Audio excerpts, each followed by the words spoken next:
Hello നമസ്തേ, എൻ്റെ പേര് ജയൻ. ഞാൻ ഇന്നിവിടെ പറയാൻ പോകുന്നത് കൊഴുപ്പിനെ കുറിച്ചിട്ടാണ്. കൊഴുപ്പ് എത്ര തരമുണ്ട്? രണ്ട് തരമാണ് കൊഴുപ്പില്ലേ. ഒന്ന് വിസറൽ ഫാറ്റ്, പിന്നെ സബ്ക്യൂട്ടനസ് ഫാറ്റ്.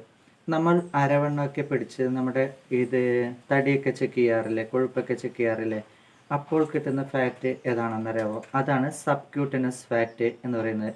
കൈ പിന്നെ കൈ പിടിക്കുമ്പോൾ കിട്ടുന്നത്, പിന്നെ തൊട, അതേപോലെ വയറ് ഒക്കെ നോക്കുമ്പോൾ നമുക്ക് അപ്പോൾ എടുക്കാൻ കിട്ടുന്ന സംഭവം ഏതാണ്? സബ്ക്യൂട്ടനസ് ഫാറ്റ്. അതിൽ ഏതാണ് ഏറ്റവും ഡേഞ്ചർ? നമ്മുടെ ഇൻറ്റേർണൽ ഓർഗാനിനെ പൊതിഞ്ഞ് നിൽക്കുന്ന ഫാറ്റ് ഏതാണെന്ന് അറിയാമോ? അതാണ് വിസറൽ ഫാറ്റ്. നമുക്കങ്ങനെ രണ്ട് തരം ഫാറ്റാണുള്ളത്. കുറേ പേര് എന്നോട് പറയാറുണ്ട്, ഞാൻ 6 മാസം ജിമ്മിൽ പോയി, അല്ലെങ്കിൽ 5 മാസം ജിമ്മിൽ പോയി, അല്ലെങ്കിൽ 7 മാസം ജിമ്മിൽ പോയി, പക്ഷേ കാര്യമൊന്നുമില്ല. എന്താണെന്ന് പറഞ്ഞാൽ എൻ്റെ വെയിറ്റിൽ കാര്യമായ മാറ്റം ഒന്നും വന്നിട്ടില്ല. 1-2 കിലോ മാത്രമേ വ്യത്യാസം വന്നിട്ടുള്ളൂ. എന്നിട്ട് ചില ആൾക്കാർ മതിയാക്കും, ചില ആൾക്കാർ പിന്നെയും മടി പിടിച്ചിട്ടെങ്കിലും ഇടയ്ക്കിടയ്ക്കെങ്കിലും പോകും. പക്ഷേ അങ്ങനെ ഇത് വ്യായാമം ചെയ്യുന്നത് അല്ലെങ്കിൽ എക്സസൈസ് ചെയ്യുന്നത് നിർത്തേണ്ട ആവശ്യമുണ്ടോ? ഇല്ല. കാരണം എന്താണ്? ഫാറ്റ് ലോസും വെയിറ്റ് ലോസും രണ്ടാണ്.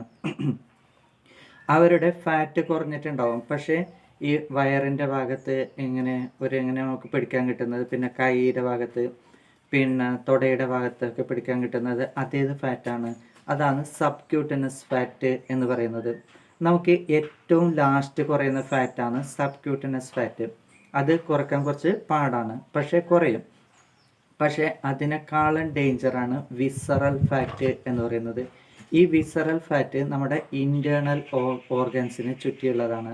നമ്മുടെ ആന്തരികാവയവത്തിന് ചുറ്റിയുള്ളതാണ് വിസറൽ ഫാറ്റ് എന്ന് പറയുന്നത്. അത് പെട്ടെന്ന് കുറക്കാൻ പറ്റും. നമ്മൾ ഈ വ്യായാമം ചെയ്യുന്ന സമയത്ത് പെട്ടെന്ന് വിസറൽ ഫാറ്റ് കുറയും. പക്ഷേ സബ്ക്യൂട്ടനസ് ഫാറ്റ് ഏറ്റവും അവസാനം മാത്രമേ കുറയൂ. പക്ഷേ ഏറ്റവും സ്ട്രോങ് ഏതാണ്? ഏറ്റവും അപകടം പിടിച്ച ഏതാണ്? അത് വിസറൽ ഫാറ്റാണ്. നമ്മുടെ ആന്തരികാവയവത്തിന് ചുറ്റിയിട്ടുള്ള ഫാറ്റാണ് വിസറൽ ഫാറ്റ്. അതാണ് ഏറ്റവും ഡേഞ്ചർ ആയിട്ടുള്ളത്. പക്ഷേ അത് കൂടിയാൽ എന്ത് സംഭവിക്കും?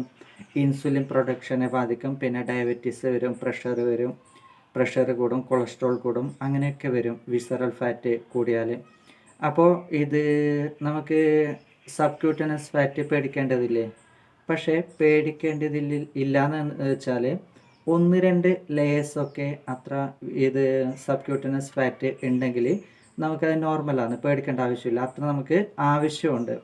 പക്ഷേ ഒരു 10-15 ലെയർ ഉണ്ടെങ്കിൽ, സാധാരണ ആൾക്കാർക്ക് അത്രയെല്ലാം ഉണ്ടെങ്കിൽ അത് കുറച്ച് കോംപ്ലിക്കേറ്റഡ് ആണ്, അത് കുറക്കണം. എന്തിനാണ് ഈ 1-2 ലെയേഴ്സൊക്കെ ഉണ്ടെങ്കിൽ നല്ലത് എന്ന് പറയുന്നത് അറിയാമോ? കൊഴുപ്പ് നല്ല കൊഴുപ്പ് ഇത് വേണമെന്ന് പറയുന്നത് എന്താണെന്ന് വെച്ചാൽ, ഈ നമുക്കൊന്ന് തണുപ്പിനെ അതിജീവിക്കാൻ വേണ്ടിയിട്ട്, പിന്നെ രണ്ടാമത്തെ എന്താണ്, ചില ജീവകങ്ങൾ, ചില വിറ്റാമിൻ കിട്ടണമെങ്കിൽ നമുക്ക് കൊഴുപ്പ് ആവശ്യമുണ്ട്. കിട്ടണമെങ്കിൽ എന്നല്ല, ലയിക്കണമെങ്കിൽ കൊഴുപ്പ് ആവശ്യമുണ്ട്. ഇത് വിറ്റാമിൻ എന്ന് പറയുന്നത്, ജീവകം എന്ന് പറയുന്നത് 2 തരത്തിലാണുള്ളത്. ഒന്ന് ലയത്വം അനുസരിച്ചിട്ട് 2 രീതിയിലാണ്. ജലത്തിൽ ലയിക്കുന്നുണ്ട്, പിന്നെ കൊഴുപ്പിൽ ലയിക്കുന്നുണ്ട്. അതിൽ ഏകദേശം 13 തരം വിറ്റാമിനാണ് ഉള്ളത്. അതിൽ ബിയും സിയും ഇത് ജലത്തിൽ ലയിക്കുന്നതും, പിന്നെ ബാക്കി ADEK ഇത് ജീവകങ്ങൾ കൊഴുപ്പിൽ ലയിക്കുന്നതും ആണ്. അപ്പോൾ അത് ലയിക്കാൻ നമുക്ക് ശരീരത്തിന് കിട്ടാൻ വേണ്ടിയിട്ട് എന്ത് വേണം? കൊഴുപ്പ് വേണം. ഏതൊക്കെയാണ്? ഒന്ന് എന്ന് പറഞ്ഞാൽ എന്താണ്? റെറ്റിനോൾ എന്ന് പറയും. വിറ്റാമിൻ A അഥവാ റെറ്റിനോൾ. നമുക്ക് കാഴ്ച ശക്തിക്ക് ഏറ്റവും കൂടുതൽ വേണ്ടത് വിറ്റാമിൻ A ആണ്. പച്ചക്കറികളിലും ഫ്രൂട്ട്സിലൊക്കെ ഇത് വിറ്റാമിൻ A ഉണ്ട്. പിന്നെ രണ്ടാമത്തെ ഏതാണ്? D ആണ്, വിറ്റാമിൻ D. കാൽസിഫറോൾ എന്ന് പറയും. അതെന്തിനാണ് ഉപയോഗിക്കുന്നത്? ഉപയോഗം എന്താണ് വിറ്റാമിൻ ഡിയുടെ? എല്ലിൻ്റെയും പല്ലിൻ്റെയും ശക്തിക്കും ബലത്തിനും വേണ്ടിയിട്ട് ഏതാണ് വേണ്ടത്? വിറ്റാമിൻ D ആണ്. അത് പച്ചക്കറികളിൽ ഒക്കെ കിട്ടൂല.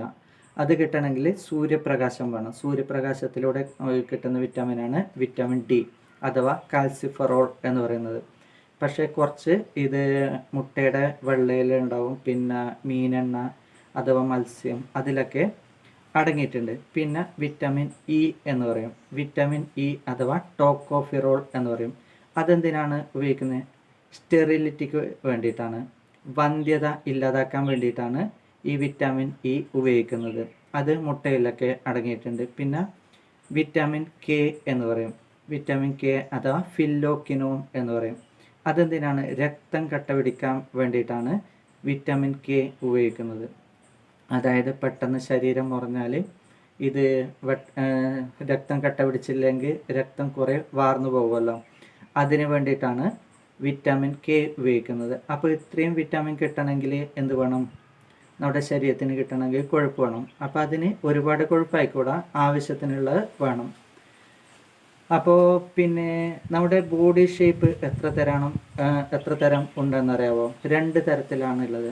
ഒന്ന് ആപ്പിൾ ഷേപ്പ്, ഒന്ന് പിയർ ഷേപ്പ്. നമ്മുടെ വേസ്റ്റ് ലെവലിന് മുകളിലാണ് കൊഴുപ്പ് ആണെങ്കിൽ, കൊഴുപ്പ് കൂടുതലതെങ്കിൽ അതേതാണ്? അത് ആപ്പിൾ ഷേപ്പാണ്. സൈഡിലേക്കും പിന്നെ മുന്നിലേക്കും കൊഴുപ്പ് കൂടിയിട്ടുള്ള രൂപമാണ് ആപ്പിൾ ഷേപ്പ് എന്ന് പറയുന്നത്. പിന്നെ വേസ്റ്റ് ലെവലിന് താഴെയാണ് കൊഴുപ്പ് അധികം ഉണ്ടെങ്കിൽ അതേതാണ്?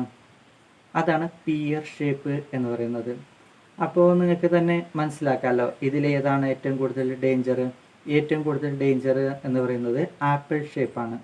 നമ്മുടെ വേസ്റ്റ് ലെവലിന് മുകളിലാണ് ഇത് അധികം കൊഴുപ്പുള്ളതെങ്കിൽ അത് ആപ്പിൾ ഷേപ്പാണ്. ആപ്പിൾ ഷേപ്പാണ് കൂടുതൽ ഇത് ഡേഞ്ചറായിട്ടുള്ളത്. പിയർ ഷേപ്പ് അത്ര ഡേഞ്ചർ അല്ല.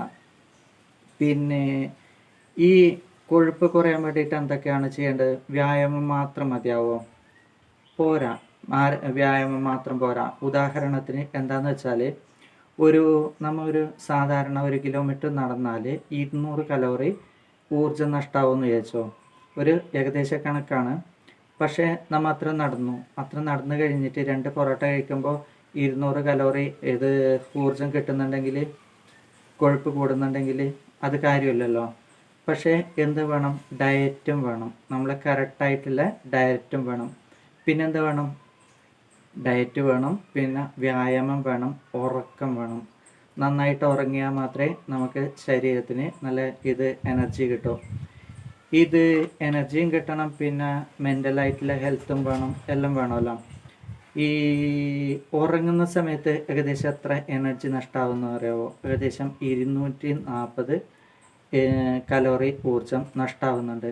അപ്പോൾ ഉറങ്ങുന്നതും നമ്മളെ ഹെൽത്തിന് നല്ലതാണ്. കൃത്യമായ ഉറക്കം വേണം. ഇല്ലെങ്കിൽ വ്യായാമം മാത്രമാതെങ്കിൽ ഹെൽത്തിന് ദോഷം വരും. ഈ ഉറങ്ങുന്ന സമയത്ത് ശരീരം റീബൂട്ട് ചെയ്യുന്ന സമയത്ത് മെറ്റാബോളിസം പ്രോപ്പർ ആവുകയും പലതരത്തിലുള്ള റിയാക്ഷനും ആ സമയത്ത് നടക്കുന്നുണ്ട്. അപ്പോൾ കൃത്യമായ ഉറക്കം വേണം. അപ്പോൾ നിങ്ങളെ ബോഡി ഷേപ്പ് ഏതാണെന്ന് നിങ്ങൾക്കറിയാമല്ലോ. ആപ്പിൾ ഷേപ്പാണോ പിയർ ഷേപ്പാണോ, ഏത് ഭാഗത്താണ് കൊഴുപ്പ് കൂടുതൽ, എല്ലാം അതിപ്പോൾ മനസ്സിലായി കാണുമല്ലോ. എന്നിട്ട് അതിനനുസരിച്ച് നിങ്ങൾ വർക്കൗട്ട് ചെയ്തിട്ട് അത് കുറക്കണം. ഇനി ഇത് വർക്കൗട്ട് ചെയ്യുന്ന വീഡിയോ ഞാൻ എന്തായാലും ഇടും. ഇത് ജസ്റ്റ് ഇൻഫർമേഷൻ മാത്രം തരുന്ന വീഡിയോസാണ്. ഇപ്പോൾ വർക്കൗട്ട് ചെയ്യുന്ന വീഡിയോ ഇടാതിരിക്കാൻ കാരണം എന്താണെന്ന് വെച്ചാൽ, ഇത് ആണെങ്കിൽ വീഡിയോ എടുക്കാൻ ഒരാൾ എക്സ്ട്രാ വേണമല്ലോ. ഇപ്പോൾ വീട്ടിൽ ഞാൻ മാത്രമാണ് ഉള്ളത്, അതുകൊണ്ടാണ്, ആ സാഹചര്യം ഇല്ലാത്തതുകൊണ്ടാണ് ഇപ്പോൾ ഇൻഫർമേഷൻ മാത്രമായിട്ട് തരുന്നത്. ഇനി വരുന്ന വീഡിയോസിൽ കുറച്ച് ദിവസം കഴിഞ്ഞാൽ ഇത് വയറിൻ്റെ ഫാറ്റ് കുറക്കാനും അല്ലെങ്കിൽ സെൽഫ് ഡിഫെൻസ് അതായാലും എല്ലാ വീഡിയോസ് ആയാലും ഞാൻ ഇതിൽ അപ്ലോഡ് ചെയ്യുന്നതാണ്. അപ്പോൾ വീഡിയോ ഇഷ്ടപ്പെട്ടാൽ, നിങ്ങൾക്ക് ഉപകാരപ്പെട്ടു എന്ന് തോന്നിയാൽ സപ്പോർട്ട് ചെയ്യുക, ലൈക്ക് ചെയ്യുക, കമൻറ്റ് ചെയ്യുക, ഫോളോ ചെയ്യുക. ഓക്കെ.